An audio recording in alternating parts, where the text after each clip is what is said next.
percent, man. And as you say that, we're going to be getting right into it. Shuton representing the Pyra Mythra, not the Olimar. Which again, considering how much we've seen this matchup at the top level, it's no surprise here as we pull it out early on. Also, like, considering that Shuton is probably seeded to face off against Zamba later on in the bracket, which I believe he is. Zamba's the first seed. So yeah, first seed, third seed.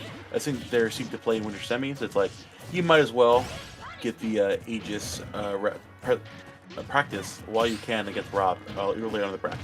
Considering this 30 seed is probably no slouch. Obviously not Zamba, but like the practice is considerate.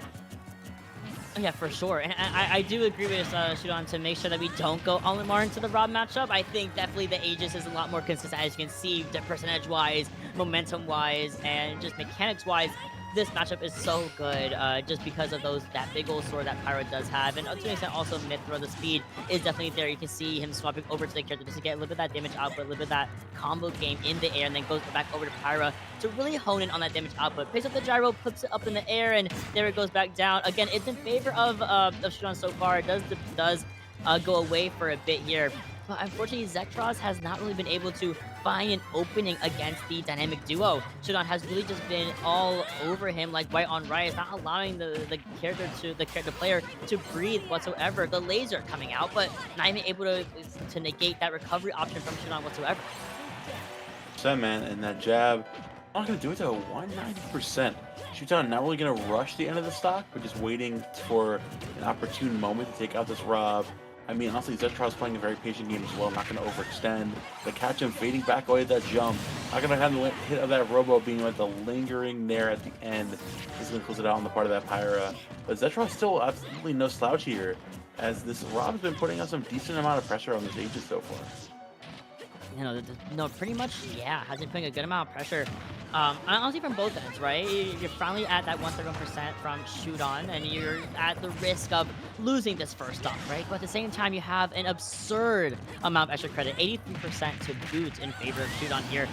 Of course, the classic up air does come into fruition, connects onto the Pyra Mythra, and finally, we're at 2 stocks apiece. But Shuton is not letting up whatsoever. Goes right over to Pyra, is not playing any funny games, not even going to mess with playing the Mythra for even a second, because you get the connection off into the blast zone, down air, boom, down goes your stock, and Xetroz is suddenly at a big deficit. Tries to go for it all, but cannot find that down air connection.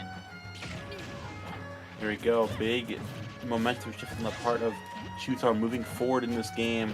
Now Xetroz trying to find, again, some decent footing going forward, but Shuton's consistent pressure from the ground, it just catches you on the wind every time this R.O.B, where you typically want to amp up your combo game starting from the air. And we're seeing finally getting that hit that matters so much. Is he going to take it? Just barely going to find that photon edge. But great awareness from Xetroz though, to find that side B where you can. You have to. Because the reason you had to is because if you kept the match going as it was, he was going to lose that last stock so quickly too. Pretty much, I would say 90% the Mythra, some Pyra. I'm sorry, excuse me. Flip that around. 90% Pyra, like 10% Mythra was really expended here. And again, you're pretty much just putting hard hitter versus hard hitter. R.O.B versus Pyra, I think, is definitely the more favorable matchup that Shuton wanted to take in his favor. And Xetroz now needs to realize, okay, I'm on the verge of going down to losers. And mind you, this is the pools B2 of the pools phase here for Hall of Frames. And this is to qualify for top 32 for top 32 winner side. Xetroz, if he goes down here, has to play through at least one more game to qualify for the lower end of top 32. Yeah, man. I mean, honestly, it's just too. This R.O.B, I can tell, has definitely got the stuff right. It's like, I mean, there's definitely a better way to say that, but you know, that's what I'm going with. He's got, again, awareness of the openings that are that come and takes them when they are given to him.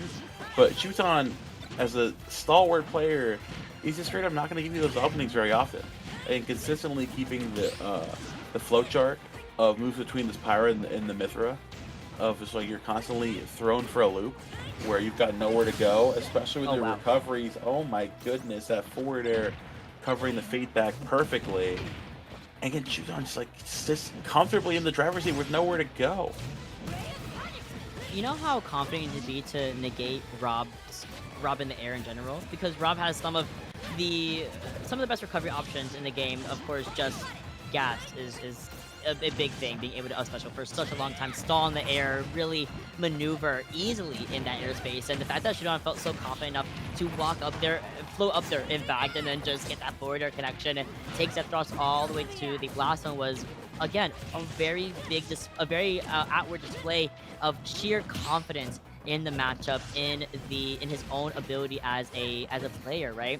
Xetroz to no end though has his own feats that we have seen previously in the greater Smash scene here, but up against some of the best of the best, the pressure does start to get to some people. Now, Xetroz is starting to get something started. Double down tilt do find some value coming in for the R.O.B player, but Shuton once again shuts it down almost completely, now sending himself back over to this ledge area, forces a big rotation here from Xetroz back to the middle of the stage, and then just a simple, humble up smash is what sends Shuton all the way up into that blast area, but the reversal definitely comes through easily for Shuton. You gotta appreciate how Shuton's playing. It's like you typically see like a top player in the lower ends of bracket, and he's like going for like silly plays that'll never work against anybody else. Like he's kind of like playing with their food. And Shuton's just like, no, I'm just playing his game, getting a very solid cover. Oh no, man! Unfortunate. Come on, And it happens. Momo, it happens. it's grim. It is grim, and it happens. Happens to the best of us, happens to the worst of us. And today, it happened to Xetroz. But he did still put up a really good fight against Shuton. There were moments of brilliance. There were moments of, hey, I am the number 4 ranked player in Belgium. I'm going to show you what I can do. Here, boom, beautiful upper connection. Even more so in game number 2, he had a really solid read on just using that up smash just to get this man off of him, right? So there were moments of brilliance. There were moments of fight coming in from Xetroz, but Shuton really showcasing that just finesse with the Aegis, a character that again, he's mostly known for the Olimar, but the age is really coming into play. No games against anyone in this bracket. Whomever goes up against this number 3 seed, look out for it. Truly, and we know that it's been we know that it's been known to be a problem for a lot of people. Look at this, it was crazy for a lot of people, but to see it, to feel it, really, I think is a whole different world in and of itself. All I know after seeing this set is that Shuton Zamba is going to be a heater. So Ooh, whoever gets to cast that one, they're gonna have a good time. it's peak. It's never It's been more absolutely peak. peak. That's true. But as we move